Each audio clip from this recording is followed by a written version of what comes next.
Another Leafs and Lads podcast. Wow, look how consistent we've been recently. Look at us go. That's what happens when I have COVID and now I don't have a job. Some jobless lads. Some jobless lads. So hey, shout out to Doug Ford for keeping us up to date, you know. So we're going to be doing some top 5 storylines from each of us of the Leafs season thus far. We've got a bit of a preview of Din's, and they're the only ones which are somewhat a couple negative ones there, but I know mine are all pretty positive. But Mark, let's start off with you. What are your top 5 storylines so far? Yeah, number 1, Campbell Soup, 1.8 GAA and 4 shutouts. Unreal. He's the guy we wanted. He's here. We got to sign him. So that's number 1. That was my number 1 too. Jack Campbell was a Vezina candidate. So there you go. All right. Okay. And then number 2, we got Daddy Spezza. Just 38-year-old, 12 points on and off the ice, just a dad. I think that's all I need to say. Getting suspended for and the a boys. goon, an absolute goon. Yeah. Guy will take out your knee. Guy will take out your head. Yeah, he's showing him how to hit properly. I will be hiding right under your bed. Hey, Spezza played in a generation where that hit was just like a second period. Yeah, Scotty Stevens. People cheered for that. Yeah. I don't know, man. Sometimes you have to knee someone in the head. Happens, right? Yeah, in everyday life too. What's your number 3? Number 3, William Nielander. Pretty much career year for him. He's on pace for 85 points, which would be a high for him, and that's just What's his best? 68? I think it's just under 70. Yeah, but that'd be crazy, and especially on that contract, making it look godly now. Nielander isn't just on a hot streak. Nielander is just this good. Yeah. Fact. It's always been the case. And then number 4, we got Michael Bunting. He made the list. Yeah. Before we continue on Michael Bunting, Mark, I just want to get all of your guys' opinion, because I know I've been a Nylander stan right from the get-go. Same. Okay, Same. so we've all felt that way. Okay. Go on my Twitter. Fucking since the start, buddy. And scroll through all the the mentions to other teams' fans saying "fuck you," and then we'll finally find the Nylander. Fuck you. Rich Marner sucks. Fuck you. 10.9 million for this. But yeah, so we've all been Nylander fans from the start. Even though, would you honestly have said that it would have been over 50% that didn't like the Nylander as a player and as a contract? Do you think it was that much, or was it overhyped by the media? It was just for him not starting the season, man. That was literally it. It was him. He should be holding playing. Out. Right? It was him holding out, and then he had a shitty season because he held out, which it wasn't just that. Probably wasn't the smartest thing, but like people were like, the guy doesn't back check, he doesn't try hard, he doesn't go to the corners. Like we've heard all of that from a couple of our friends. But reminder too, that was the first contract. We hadn't given out contracts like that since Phaneuf and Kessel, right? Yeah. So, and like we remember those contracts. I think we were just scared of big contracts, to be honest. Right. I think there was a lot of fear of handing over a lot of money for a lot of time, because whenever we had done it in the past, it really didn't work. Yeah. And I think it also has to do with like people putting too much stock into like the old man GMs who GM'd during the 90s, where like a Nylander would have been he wouldn't have been as good as he is now because of the rules have changed, the way hockey's played has changed. And like you got the Brian Burke saying like, oh, this guy doesn't have heart, this guy's not physical enough, like you can't build your team with William Nylanders.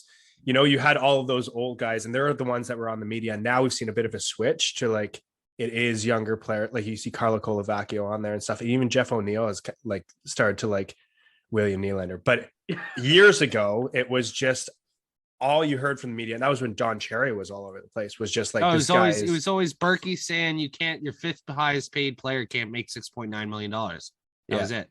That was the thing. Yeah, and the comparisons to the other players were just wild too. Like, like this guy's going to make about the same, but he's 27 and in his prime. Or there's always like the David Pastrnak shit. And it's like, no, David Pastrnak just has a good contract. Yeah. Right. And Nathan McKinnon lying through his fucking 52-point teeth that his $6 million contract wasn't because he was just shit.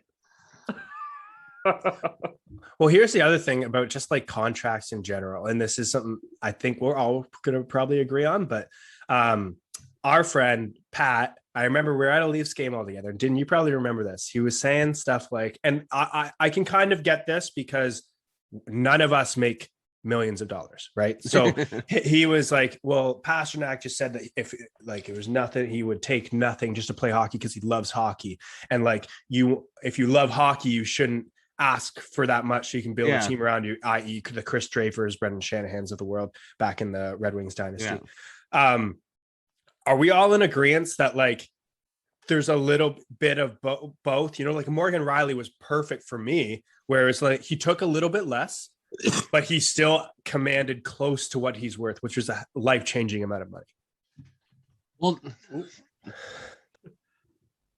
the other problem is like agents don't let players even take these discounts because it ruins it for everyone. Yeah. The whole league gets in shit. All the Players Association wouldn't let a Connor McDavid take $2 million. No. Right? Like they would step in. The Players Association would legit step in, be like, no, you can't take that, right? Because it ruins it for everyone else. Yeah. You have to be 37-year-old Spezza saying, yeah, I'll just take league minimum. Thanks. McKinnon's contract probably fucked over a lot of the Avalanche players, right? Right? Yeah. Like realistically, right? You know, I'm sure Rantanen would be making $1.5 million more, $2 million more. And I'm sure they're like, oh, you know, like at least on our team. But will they be saying that in 10 years when they still haven't won a fucking cup and all they did was end up all taking less money? Yeah. So I just know that was a big talking point at the time where it's just like these guys are holding out for the money. And then there was the Pasternak comparison where he made that quote, which was essentially he came from nothing and he would play hockey for free because he just loves it so much. And everyone just randomly just took William Nielander and were like, hey, you're Pasternak now. Like ignore the fact that your dad played in the NHL for years and years and was a bit of a dick in contract negotiations. And that's how you were raised. Let's just compare you to another Swede. Like, well, it was wild. Swedish. They're basically the same person. One's named David. One name is William. It's fine. Yeah. Anyone from Europe, you can just put into a monolith of the same person, according to Don Cherry, and that their names don't need to be pronounced anywhere close to how they actually pronounce. So well, you know, William that short player Jagger. We'll just call him fucking Bill. Pokahonsky. You remember that? Ponikarovsky used to call Pokahonsky. That was so funny. Fucking Alexei Pokahonsky. Oh no. Jesus Christ, buddy. You're fucking cross-eyed, man. Let's go back just quickly before we go to Mark's number 4 on the list there. Who was your guys between these three? This is a random trivia question I'm going to throw out here. Who's your guys' favorite between Nick Antropov, Alexei Ponikarovsky, and Nikolai Kulemin? Rank them top 1 to 3. Coleman. Wait, you said Pokahonsky and who? Antropov. Oh, so it'd be Kulemin, Antropov, Pokahonsky. Mark? Yeah, I'll just flip them. I'll say Antropov, Kulemin, and then Pocahontas. That's me too. That's me too. Antropov was actually elite, man. That guy was solid. He was good. And that tinted visor was fucking sick. Yeah. He made it cool before Ovechkin made it cool. Yeah, That's why I always wanted one. My jeans were soaking wet watching him all the time. Do you guys remember? Did you ever do this? Go on NHL and just be Team Ukraine, and then you just pretended that like it was you're playing, you win the whole cup, and you'd be like every game you'd be like, oh my god, Ukraine! It's because I had no friends, so I had to. Yeah, you didn't have to tell us the whole story. You could have just said you didn't have friends. It'd been way easier. Now I have 2, and we Pop was always captain, so it was actually we're coworkers. Yeah, coworkers for no money. Yeah, you're getting paid for this. All right, we actually pay for this. So my number 2 is Bunting as well. But what's your Bunting? Just because he's on the first line, like everyone is projecting to be like a 4th, 3rd liner. And he's been way better than anyone could have thought. I'm pretty sure he has like 19 points, which is 1 off from Hyman right now at a 1/3 of the cost. It's just sick. Yeah. So he's just a fun story that I think everyone's happy about. Yeah, I mean, is it kind of weird that he's playing higher in the lineup in the Leafs than the Coyotes? Like the Coyotes are so bad, and he was still a second line player there. It is kind of funny. It is kind of funny that they just gave him up. I know. Yeah. Right? Like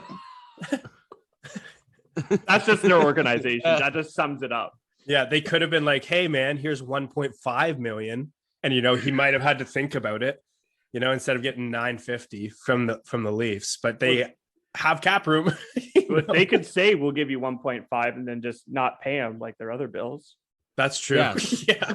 That's so smart. I never thought about shit like that, eh? So what you do is, like, let's say you owe people money. You just don't pay them. You just don't pay.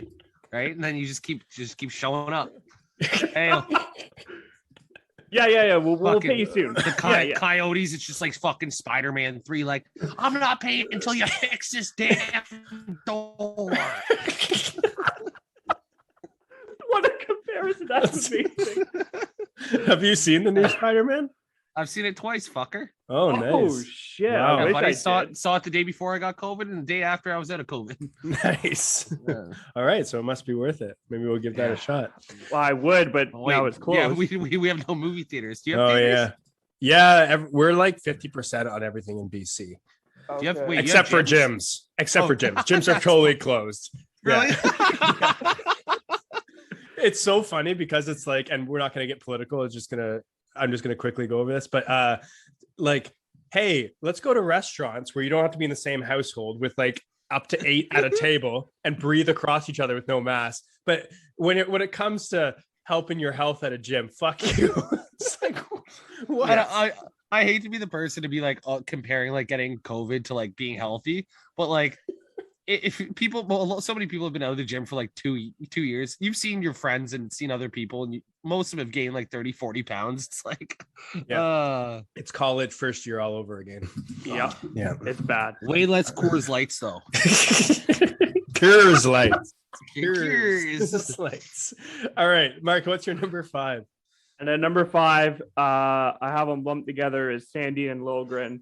Just how both stepped up. They're getting the playing time and they're playing well with it. So Yeah, someone go back to our first podcast when I said you have to play these guys minutes, and if you do, then they'll play well. Facts. Even though they still listen to fucking Leafs podcast, you know who you are if you're listening to us. Oh, do you guys even trust Liljegren and Dermott yet? Like, I couldn't trust him with playing time in the playoffs. Why? Yeah. Why? Yeah. Oh, and then a surprising stat while I was looking up those two is Liljegren has one more shot than Sandin does, which is like really completely unexpected. Well, from my that is unexpected because that he's not is on the power unexpected. play. And Isn't that weird? Like 10 minutes a game. Yeah, he has one more shot than he does. Yeah. Okay, Liljegren, we see. Like 40 pounds of muscle that guy got. Yeah. Fucking like juiced. Eminem once said, "One shot, one opportunity." That's all. Does he have a goal? No, neither of them do. No. Eminem's goal is to be the best rapper of all time, though. So does that mean that Hall? Does that mean that Hall is a better goal scorer than Sandin and Liljegren? Are you? Well, can you fucking wise shut your whore mouth? Hey, I'm just looking at stats. You can make anything true in stats. Fuck. You just choose which ones. Paul, the elite goal scorer now. I was going to say something about Doug Ford. I'm not. So mine, Jack Campbell is my number 1 with Vezina candidate. Bunting is the perfect timing replacement for a hell of a lot less. My number 3 is that Compton Kashev made the third line a cup contending third line. Like I just have so much faith when Comp especially is on the ice. Like, and when he first came here, I know Mark, you didn't know anything about him. Let's be real, none of us knew much about him. But when you looked him up, it was pretty clear what type of player he was going to be. But I've actually seen a lot more offensive upside than what was originally thought. He scored like 10 goals in seasons before, hasn't he? I think last year was only like 3 though. No, I know. I mean, like any years before. Here, you keep talking. So I really like when he's on the ice. He's great shorthanded as well. Like, our shorthanded forwards we have too many right now. And that's like you can give guys like Marner a break so that you can play him more 5-on-5 power play and not tire him out by the playoffs, because you have guys like Kerfoot. You have Mikheyev now, who we'll get to. He's not on my top 5, but we'll get to him. And then Kasha is Oh my God. just like, he's honestly more of a bigger surprise than Bunting for me. But is he though? Because we said if he doesn't get hurt, he'd be good. Everyone knew that. Hey, I should get a snippet from that podcast where I was like, Kasha is going to be fucking awesome this year. And you guys were like, I don't know. He never played. Well, no, but I said, but I didn't think he was going to play. Yeah. I didn't think he was going to play. I mean, is that really wrong for me to say? You've watched him play. It looks like a fucking pinball machine out there. Yeah. He has the face of just like you just, everything he does, the sellies, like just seeing him on the bench, everything he does is just makes him one of my favorite Leafs. I would honestly say he's in my top 5 favorite Leafs already. Like, I think he's. You must fucking hate most of the team then. Jesus. No, I just love him that much. That's Okay. that much. But I think that third line isn't a like a Yanni Gord Goudreau third line, but that's hell of but a that close that was a fake third line though. Yeah. Because of the cap, because of the Kucherov shit. That was fake. Yeah. Right. Give us an extra $10 million and then let us have a third line. Yeah. Right. Like do that and let's see what our third line looks like. Yeah. I think the most surprising with Kasha is how much better he made the power play. Like, it was always we weird. always put our like big guns out, but none of those guys like crash the net. This guy will do that, and that's what you need. Well, that's why we saw the second power play unit be the one to score out of 6 Yeah. opportunities last game. And it was Kasha, I think, who set the goal up, if I remember correctly. But yeah, I actually really like that second power play unit right now with Mikheyev, Kasha, Sandin, Spezza, and Bunting.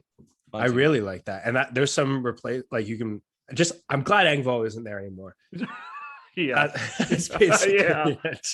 Especially as he was playing the spot that Matthews plays. So he's the guy who gets the puck the most. It's like the guy's 6'5". Put him in front of the net. Like, if you're gonna put him there, but who knows what they were doing there, if they were auditioning or whatever. But it was just, or they were just like, Kasha, we don't want you on the ice as much as possible because we want you to play meaningful hockey games at some point. Now there's like, fuck it. If he gets hurt, he gets hurt. There's no stopping this guy. I'd like to see the graph of minutes played for Kasha and chance of him getting injured and just the exponential growth. As Doug Ford said at his meeting today, exponential. That's a big word for him. That's got a D in it apparently.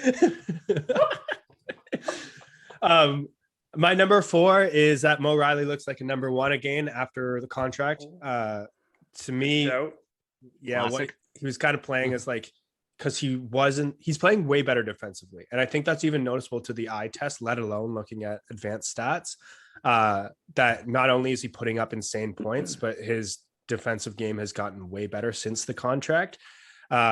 So it really does put a little perspective on like how much contract negotiations and like the uncertainty about who you're going to be with and what your future is has effects on some players.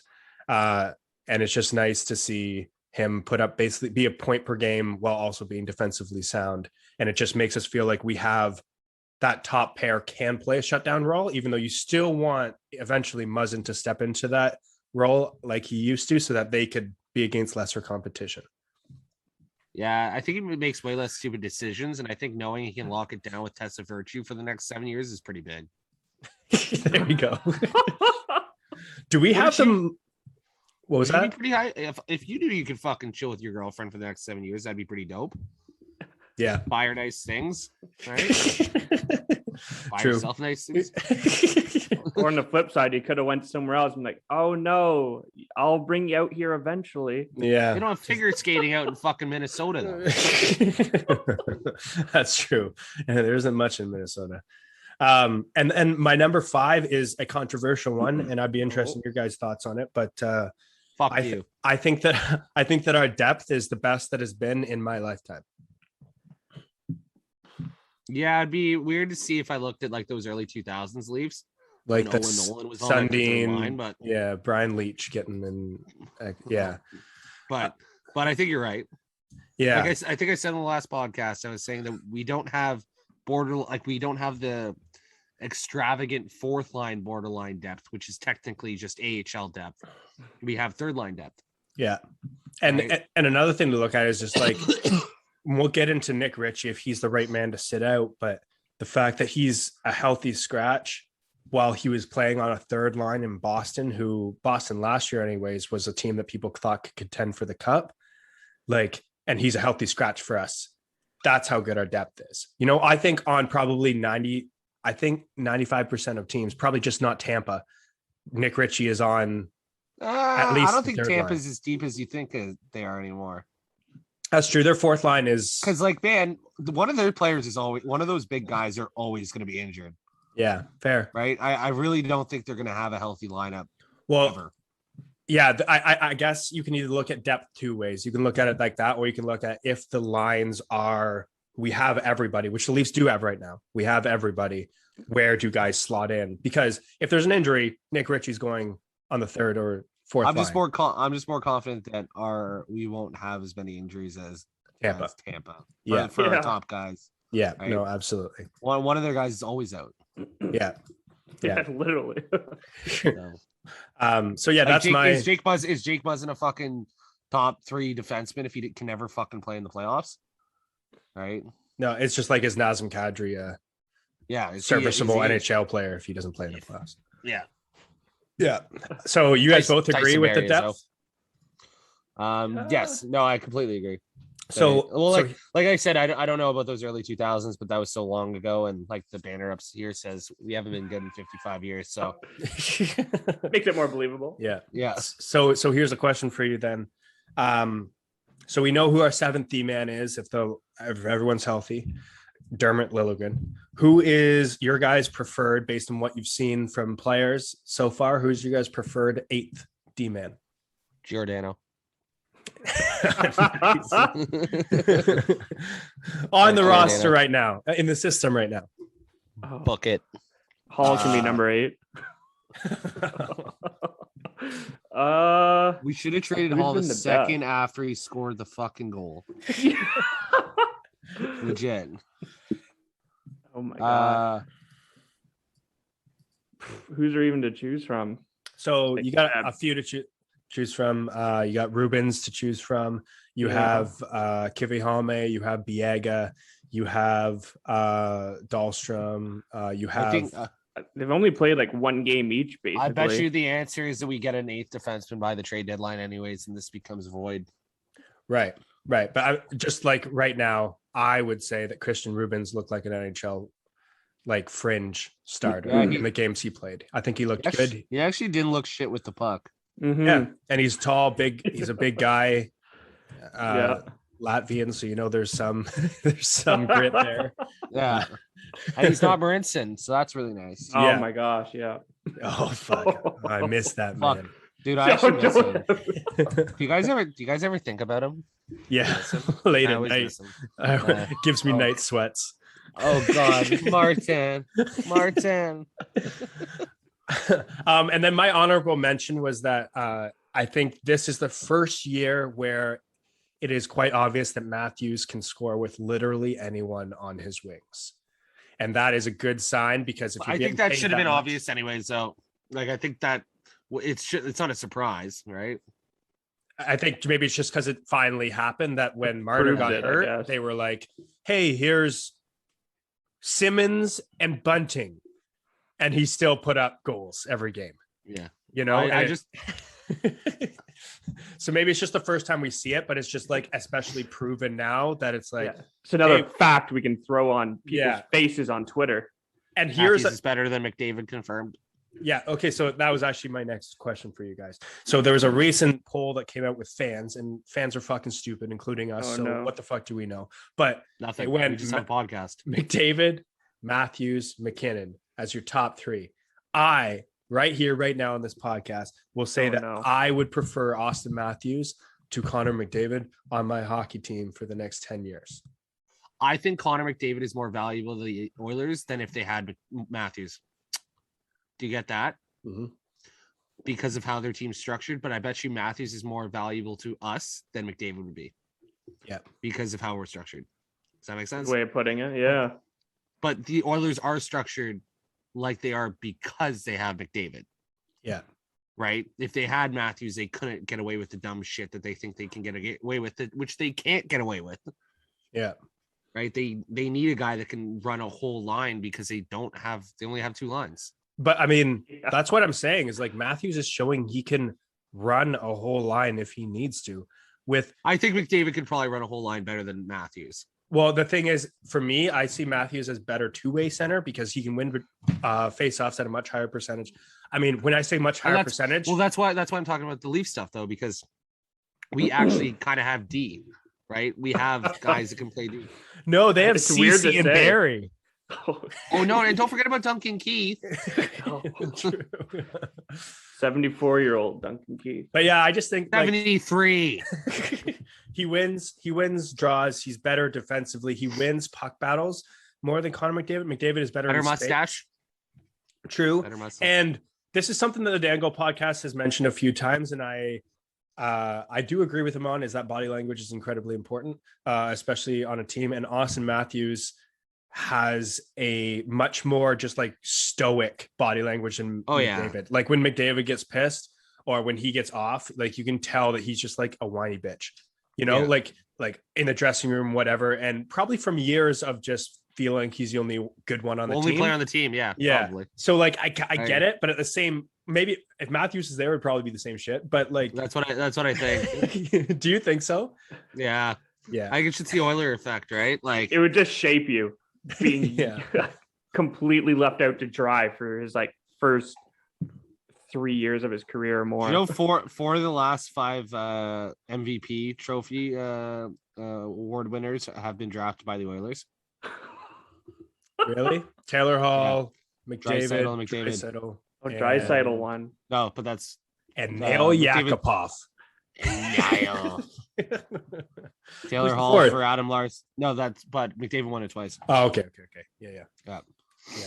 Wow, man. Looking back at their draft history, it's just mind-boggling. It's tough that they're not good. Bag. Yeah, I think they have 9 of their last 12 draft picks have been in the top like 9.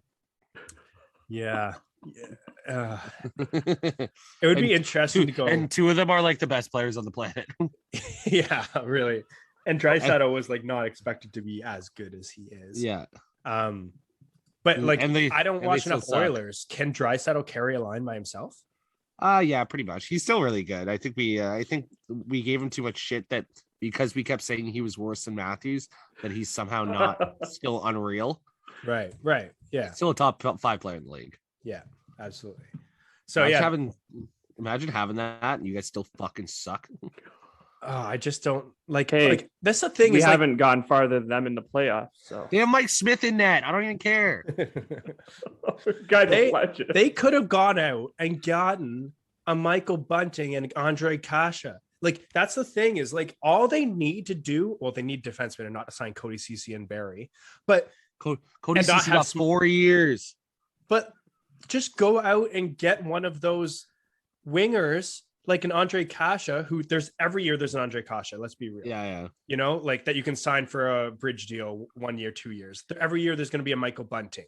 It's just like, there's only one Michael Bunting. Don't get James Neal for like way too much money, who just got placed on waivers yesterday, I believe.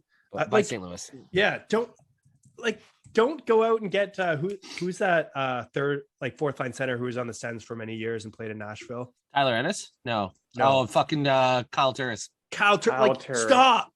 They paid him $3 million, I'm pretty sure too. Oh my god. It's just like and anyways, we can fix him. We can't even fucking fix first overall picks. Yeah, really. Yeah. Who's the best player? Like, would you say Hyman's been their best player they've traded? Oh wait, no, they didn't trade. They signed. They signed him. Yeah, but everyone still. But like, he would be the best player. He's playing. Did anyone think he wasn't going to play well there? Like, I think he was a pretty sure thing. Right. Like, just because. But I think even I think the decline will be big. Yes, for him. But you already seen he's gotten hurt already this year. Yeah. And if they're going to play him on that top line, which that top line plays like 24 minutes a night. Like the guy's, it's not like you're going at low speeds when you're playing with Connor McDavid. So like he's just kind of asking for that's why last podcast I definitely prefer Michael Bunting to Zach Hyman for the next 5 years, even if the contracts were at $3 million apiece. Yeah. So yeah, that's the thing is they're not. So every single time I can just remind myself he's getting paid $5 million. I go, nope, no, not for me. Imagine having 5 Michael Buntings and just like 2 line, your third and fourth line is just all Michael Buntings, and that's basically Zach Hyman. And they're just like all skating around like with their mouth guard like completely out of their mouth because they definitely just need it for some reason. I just want 100 Michael Buntings to lay on top. Okay, who would you rather fight? 1 Dustin Blufflin or 5 Michael Buntings? 5 Michael Buntings would like they'd be so annoying. You'd be getting bit in the leg, like fucking pinching you and flicking you, like tickling you. Yeah, at least it'd be quick with Bufflin. Yeah, just one punch. You're like, okay, it's over. All right, sir, just right here. It'll be fine. All right, sir, I'm ready. Whatever happened to him? He's fishing. Yeah, he's quit. He's like, oh, fuck it. I hate the Jets. Apparently, he like never really liked hockey. Yeah, and didn't like the Jets either. No wonder he always played angry, just nailing guys. Like, fuck this game. Guy used to apparently come into camp like fucking like 280 pounds. Like, dude, you have to lose 70 pounds. It's like Timbo Slice style. No, I just got Uber Pass. There's no chance. I just saved delivery charges. There's no way I'm not going to be. Well, he definitely subscribes to Skip the Dishes. Yeah. Paid as well. He gets all of them. I don't know. Oh, DoorDash DoorDash. Yeah, DoorDash. Yeah, for sure. Yeah. That's not paying delivery. Not when you're making $7.5 million. All right. So that's my 5. Didn't want to hear 5. Well, they're basically all the same as yours because, we're just 3 talking heads. Quite literally. No, I guess my first one isn't. Stop laughing at me, guys. Dubas was smart keeping the group together. Did any of us think he wasn't?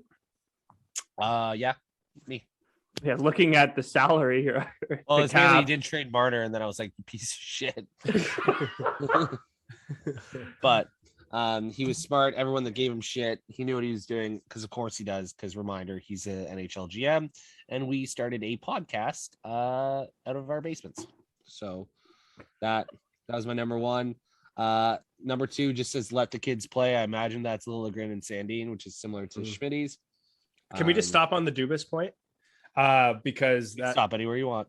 Yeah, let's talk about that a little bit, because I think and once again, this is going back to like we have the best depth in my lifetime, but I don't really remember when I was 8 years old. So like, but I can honestly say that having Dubas, I have more faith in Dubas than I've ever had in a Leafs GM, and it's not close. Do you guys have any disagreements? And I feel like he's been the most not most hated on, but like people still right now are like fired because he's young and has glasses. Yeah, that's literally crazy. Well, it's when we were talking with fucking Downtown Brown.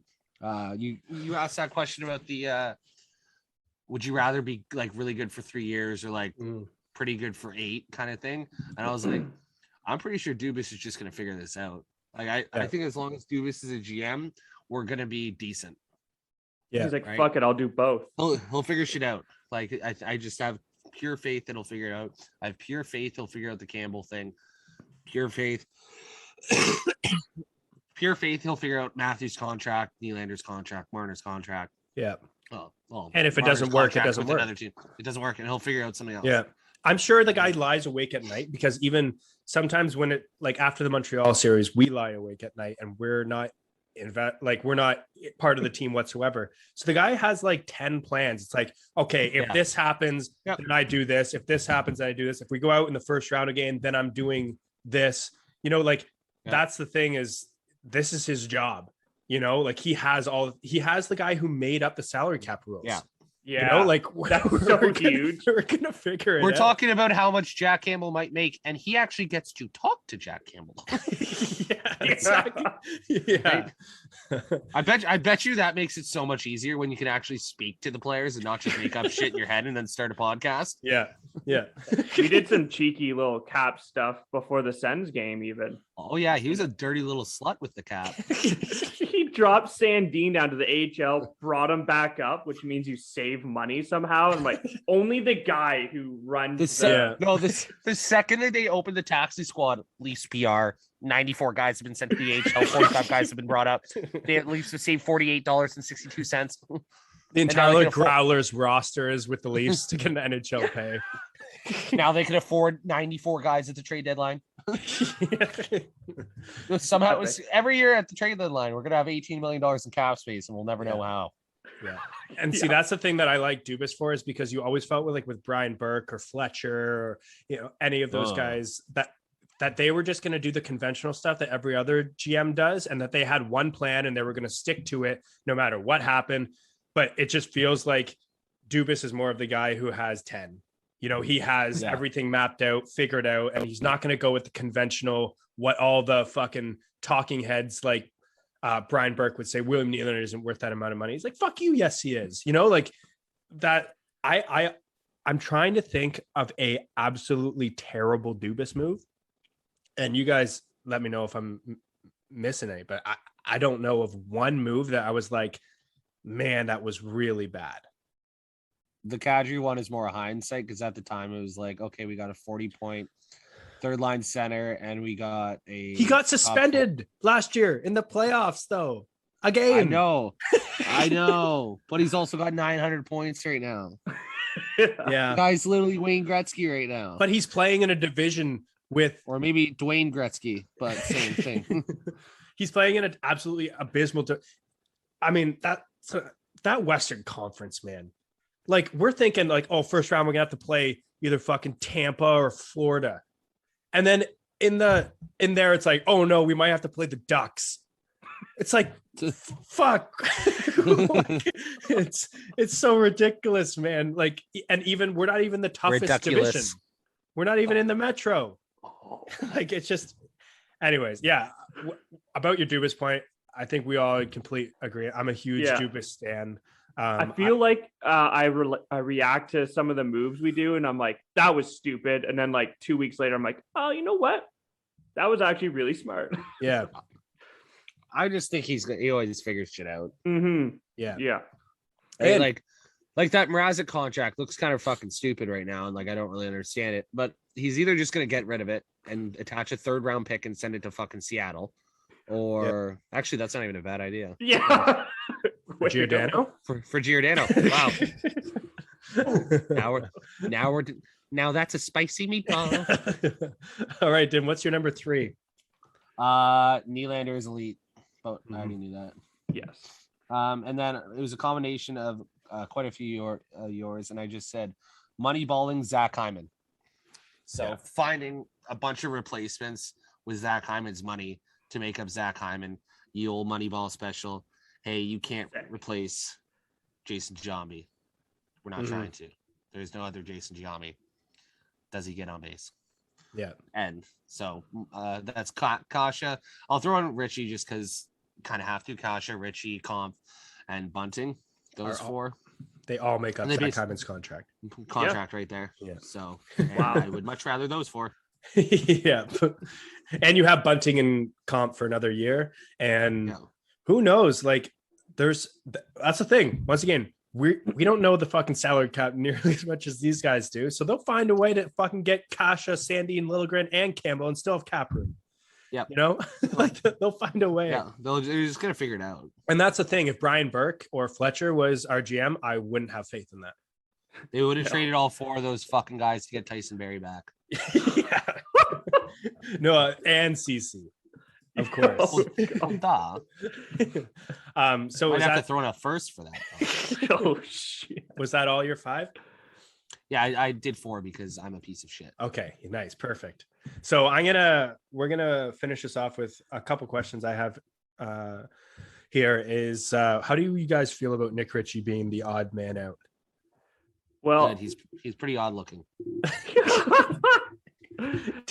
after listening to a couple podcasts, like on my way home today, everyone seems convinced Mikheyev, they're just showcasing him because he's 100% gone. No. What do you guys disagree with that take? Completely disagree with that take. Really? Yeah. No, he's a good third line player. It seems like, as much as I fucking don't think he'd score, even though he scored twice. If you want that third line to be as good as it possibly can be, you keep Mikheyev. Mikheyev over Richie? Well, Mikheyev over Engvall over Richie. Yeah. Engvall over Richie. Yeah, Engvall over Richie. Yeah, Yeah. Wow. So what people are saying that they're showcasing Mikheyev on the third line. If they wanted to showcase Mikheyev, they'd play him with Matthews and Marner. Yeah. That just doesn't make any sense. Like, the guy wants to be a top 6 guy, and we're going to put him on the third line to showcase him with a defensive-minded Kampf as your centerman. He did just score 2 goals. And so, yeah, but that's what I'm saying is, if these people are saying that they're showcasing him, like Leafs management, put him on the top 6 and really showcase him. But I think Davis hasn't traded him when he wanted to trade. He's not fucking trading. Yeah, I honestly wanted to trade before the season. He didn't get traded. I know we're all Mikheyev, like we're all a little bit down on Mikheyev. What I saw last game, and it's against the Sens, and it was against a bad playing Sens team. Like, one, there's the Sens. Yeah, 2, it was a poorly playing Sens team. Yeah. So, let's. But he also hasn't played. Right. And, yeah, that's fair too. And his speed it's like what Kapanen would do is he would go down on the wing and he'd be faster than everyone, and he'd take a shot that either missed the net went right into the goalie. How is that any different than Ilya Mikheyev? Other than Kapanen is just a bit more likable. You know? But Kapanen also has like a bunch of points. So right, but if you Mikheyev in his rookie season, and he had a bunch of points. 48-point pace, I know. Right. So I am back on the Mikheyev train. Okay. I like him on that. I think that third line, like I said, is a Stanley Cup contending third line. I think you can match it up with pretty much anyone that can play a shutdown role. And it can even have some offense in a shutdown role, because you have 3 fast players who are basically just guys who are like, it's like Beyblades. You just let them loose and they're just fucking whining all over the place. And hopefully they hit. If that's not a better analogy for Andre Kasha, I don't know what it is. That sums up the whole line. Yeah, especially with how often Beyblades got fucked fucking up. You'd buy a new one, let it rip. You bring it into the playground, you'd be all pumped for your Beyblade. One rip, boom, just gone. Yeah, fucking. Those were a whole 6-month long craze in grade 6. I once stuck a ripcord up my nose. You were COVID testing yourself before it was cool. Yeah. Oh, Austin Matthews. Oh yeah, he's sick. Oh. Maybe. So I gave him COVID. So if he does hit the rapid test, I think in Ontario it's 5 days now that they reduced it to. So he'll miss 2 games if that's the case. We own the Oilers anyways, so we don't he can take a rest. We don't even need Big Daddy for that. Yeah, it is kind of sad that Hyman in his first game back in Toronto, there's going to be no fans in the stands, but what can you do? Well, no, fuck you. That's what you get for leaving. Yeah. Also, we gotten over you now. The one thing I want to say is, if we keep having no fans at games and shit, and these lockdowns keep happening, players aren't going to want to come here. Yeah. Like, straight up, they're not. What has happened in Matthew's life in the last 2 years living in Ontario that has been nice for him? He's known as a god. Yeah, but no one goes to the games. He doesn't get to do any meet and greets, right? He just gets me DMing him at 3 a.m. saying how amazing it is. And then he goes to LA and he gets to hang out with Jay Beebs and go to big events and wear sick graphic tees. Yeah, with that have no social. He's already distancing. doing that. No, that's what I mean. It's that's just. But he could do it all the time. Yeah, I don't You're right, but I don't think Doug Ford gives a shit about who resigns for the Leafs. Well, then maybe he DMing Dougie and not fucking Austin. That's going to be your next voting. You're going to go to excuse me, guys. if we keep doing this lockdown, Austin Matthews is going to sign in Arizona, and they don't even have a rink. So what are we going to do about this? Yeah. What are we going to do about that? I should have called into the fucking announcement today. I heard That's a Pappy raising might be awareness. upset. He's currently homesick. Can you tell me something about that? Yeah. Mark, and you had a Topi alert. Oh my gosh, we can't have a podcast without one. Topi alert. I sent in the chat that absolute clapper goal he got. But other than that, he randomly just signed a 1-year extension with the club he's on. But So He'll be in what's the really- AHL next year. Right, but do you know the so I know No, that the finish It's like a season, I'm pretty sure it's like a backup plan, that contract. okay.